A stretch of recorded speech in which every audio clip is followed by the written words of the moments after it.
Babylon, 600 BC, a kingdom of gold, power, and pride.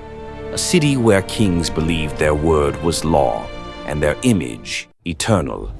But far from home, 4 young men carried something Babylon could not understand. Not power, not status, but conviction. Daniel had already proven that God reveals mysteries. But now the test would not be wisdom, it would be worship. What happens when the world demands what only God deserves? Hananiah, quiet strength. Mishael, steady in spirit. Azariah, unshaken in faith. Men who had been given new names, but never a new identity. Who are you when everything around you tries to rename you? They were promoted by a king, but their loyalty had never changed. They served in Babylon, but they belonged to God. Nebuchadnezzar the king made an image of gold. Its height was 60 cubits, and its width 6 cubits. He set it up in the plain of Dura, in the province of Babylon. It rose above the land like a monument to power itself. Then the king sent word to gather the princes, the governors, the captains, the judges, the treasurers, the counselors, the sheriffs, and all the rulers of the provinces, that they should come to the dedication of the image which Nebuchadnezzar had set up. From every corner of the empire they came, officials, nobles, rulers, men of influence and authority, all standing beneath the shadow of gold. And a herald cried aloud, "To you it is commanded, O people, nations, and languages, that at what time ye hear the sound of the cornet, flute, harp, sackbut, psaltery, dulcimer, and all kinds of music, ye fall down and worship the golden image that Nebuchadnezzar the king hath set up." Across the plain of Dura, silence gave way to music. Instruments echoed through the air, and at the sound of the music, the people bowed. An empire moved as one, heads lowered, knees bent. The ground itself seemed covered with surrender. But among the thousands, 3 men remained standing, not loud, not defiant, not seeking attention, simply unwilling to bow. Their faithfulness was quiet, yet impossible to ignore. And while the music continued, certain Chaldeans drew near and accused the Jews, because conviction will always become visible in a world demanding compromise. O king, live forever. Certain Jews, Shadrach, Meshach, and Abednego, do not serve your gods or worship the golden image you have set up. Bring them before me!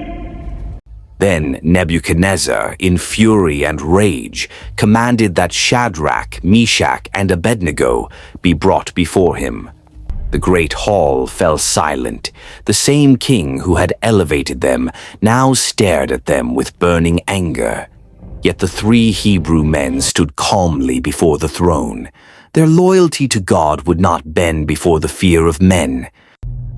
Is it true you do not serve my gods or worship the golden image? We cannot worship the image, O king. Then you will burn in the furnace. Our God can deliver us. Then the king offered them one final chance. At the sound of the music, they could still bow. But if they refused, the fiery furnace awaited them. And the king declared, "Who is that God that shall deliver you out of my hands?" King, we have no need to answer you in this matter. Then you will be cast into the fire furnace. Our God is able to deliver us. Heat the furnace 7 times hotter!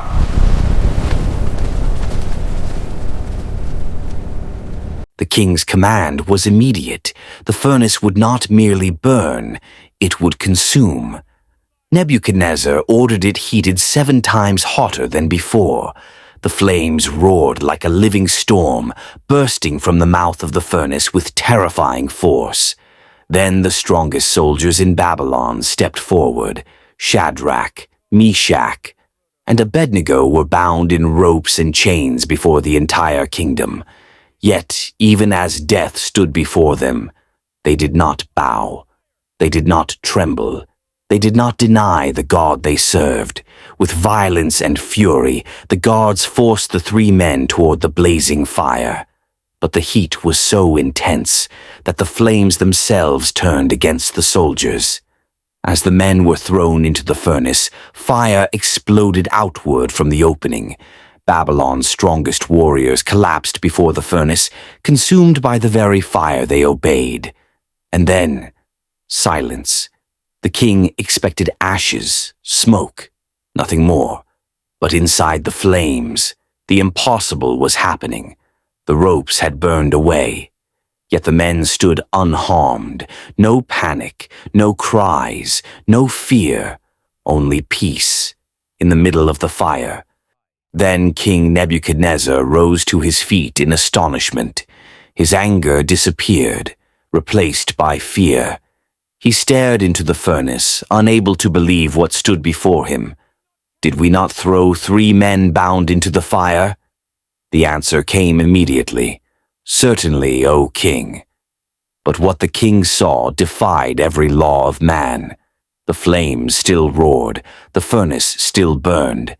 Yet the fire had lost its power, for there were no longer 3 men in the furnace, but 4, walking freely in the midst of the fire, untouched, unbound, alive, and the appearance of the 4th was unlike any man they had ever seen.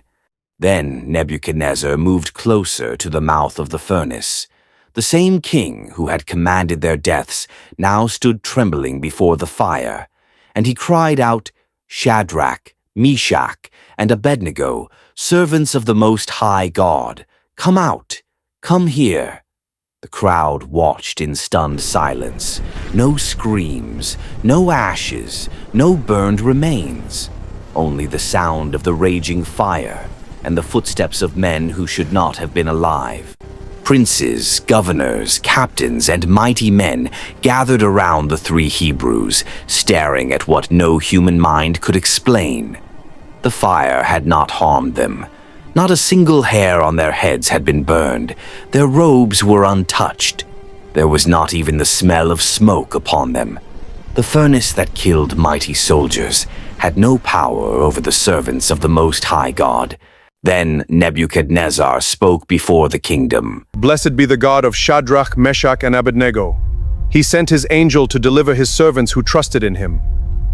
No other God can save in this way. The king who once demanded worship now stood humbled before the power he could not control. For no fire could consume the men whom God had chosen to preserve, and no king on earth could command greater authority than the Most High. So the 3 Hebrews were honored once again in Babylon, not because they bowed to the empire, but because they refused to bow against their God. The fire that was meant to destroy them became the very place where God revealed his power. In the middle of Babylon's pride, 3 men chose faith over fear. They stood when everyone else bowed. They obeyed God when obedience carried a cost. And when the flames came, they discovered that God had not abandoned them in the fire. Because true faith is not the absence of fear. It is the decision to trust God even when the outcome is uncertain. The scriptures remind us, "Fear thou not, for I am with thee. Be not dismayed, for I am thy God." Book of Isaiah 41:10. And again, "God hath not given us the spirit of fear, but of power and of love and of a sound mind." 2nd Epistle to Timothy 1:7. The 3 Hebrews understood something Babylon could not understand, that the presence of God is greater than the pressure of men. And even in the fire, God is able to keep those who trust in him. Words are like a seed. When planted in the heart, they carry the power to grow. But when words are harsh, bitter, or false, they poison the soul. They crush what could have grown, leaving only brokenness. But when words are spoken with kindness, love, and truth, life begins again. Hope takes root, healing blossoms, faith flourishes. So choose to speak life, because words shape the future.